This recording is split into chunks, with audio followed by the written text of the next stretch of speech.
Hello दोस्तों, तो चलिए आज का मेरा टॉपिक है कि किसी भी संख्या का भाज्य कितना होता है, मतलब कि कितने अंकों से वो कट सकता है। अगर आप लोग को कहा जाए कि 10 जो है 10 को कितने अंकों से आप कटा सकते हैं, तो उसको बताने में बहुत आसान होगा, क्योंकि वो छोटा अंक है तो आप बता देंगे कि 2 से कटेगा, 5 से कटेगा और 10 से कटेगा, 1 से कटेगा। लेकिन अगर हम इसी को बढ़ाकर 80, 90, 60 कुछ ऐसा बोल दें जो कि आप लोग को कठिन हो जाए थोड़ा सा, तो उसको कैसे करेंगे, इसी के इस वीडियो के माध्यम से मैं एक छोटा सा ट्रिक लेकर आया हूँ। और इस ट्रिक को देखने के बाद आप लोगों को बिल्कुल समझ में आ जाएगा कि उसे कैसे हम लोग ज्ञात कर सकते हैं बिल्कुल छोटे समय में। तो देखिए आज का मेरा यही मेन टॉपिक है। तो देखिए यहाँ पर पहला जो सवाल है, 80 के भाजकों की संख्या बतानी है। 80 के, तो मान लीजिए अगर 80 को देखा जाए तो आप लोग अगर निकालेंगे तो कहेंगे 1 से कटेगा, 2 से कटेगा, 4 से कटेगा, 5 से कटेगा, ऐसे कटाते कटाते पता नहीं कितना कटेगा।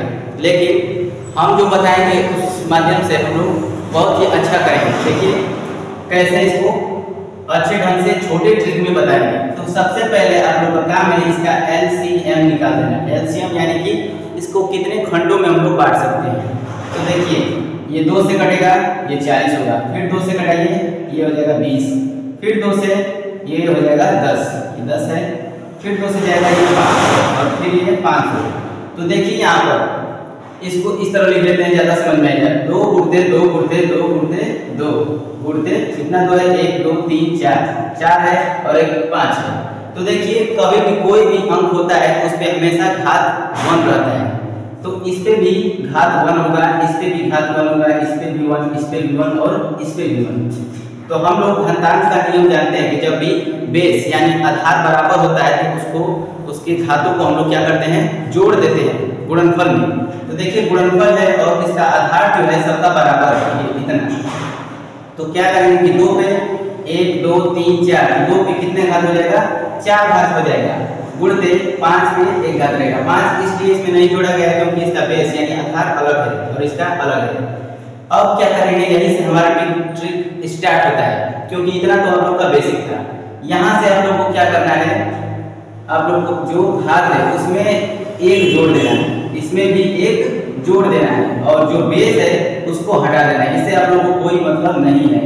अब मेन आप लोग का ये हो गया, ये और ये बेस बन जाएगा, क्योंकि 4 1 5 और फिर गुना करना है 1 1 2, तो गुना करिए तो आ जाएगा 10। यानी कि हम कह सकते हैं कि जो 80 है ये 10 संख्याओं से विभाजित है, 10 अंकों से विभाजित है। आप लोग इस तरह अगर करेंगे तो हो सकता है कि आप लोगों से एक आध दो छूट जाए, लेकिन इस तरह एकदम करेक्ट आएगा, ये मेरा दावा है, एकदम परफेक्ट आएगा।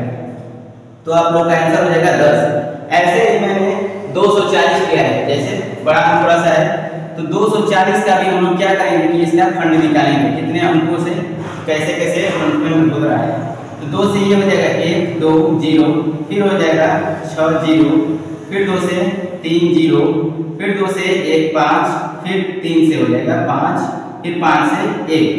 तो यहाँ पर देखिए कितने 2 हैं, 1 2 3 4। तो हम इस तरह लिख सकते हैं 2 पे 4 घात, क्योंकि मैंने यहाँ बताया कैसे लिख रहे हैं। तो 4 2 है तो 2 पे 4 हो गया। उसके बाद 3 पे 1 घात है, गुणते 5 पे 1 घात है। अब देखिए मैंने यहाँ अभी बताया कि आप लोगों को जो आधार है उसको हटा देना है और इसके घात में खुद से 1 जोड़ देना है। तो इसके घात में 1 जोड़िए, इसके घात में भी 1 और इसके घात में भी 1 जोड़ दीजिए और ये जोड़कर आपस में गुणा कर दीजिए। जैसे 4 1 5 गुणते 1 1 2 गुणते फिर 1 1 2। अब इसको आप लोग गुणा कर दीजिए, 5 दूनी के 10, 10 दूनी के 20, यानी कि 240 जो है वो 20 अंकों से विभाजित हो सकता है। उसके कितने भाजक हैं, 20 है भाजक। 240 के पूरा 20 है भाजक। अब देखिए यहाँ पे 180 के कितने भाजक हैं, तो क्या करेंगे 180 का गुणनखंड निकालेंगे।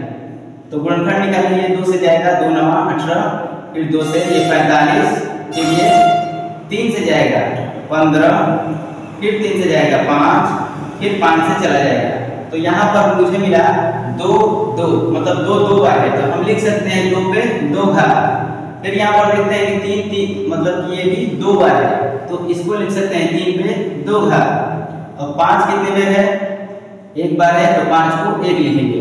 अब क्या करेंगे, इसका बेस से हमारा कोई लेना देना नहीं है, इसके घात में 1 जोड़ना है, सभी घातों में 1 जोड़ना है और इसको ही गुणा कर लेना है।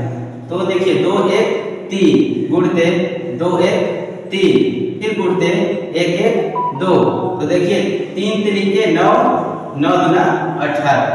तो ये 18 अंकों से भाज्य है, मतलब कि 180 को हम लोग 18 अंकों से काट सकते हैं। तो ये रहा आज का मेरा ट्रिक, और मुझे उम्मीद है कि आप लोगों को बहुत ही अच्छे ढंग से समझ में आया होगा। अगर नहीं आया है तो कमेंट बॉक्स में मुझे कमेंट करिए। धन्यवाद।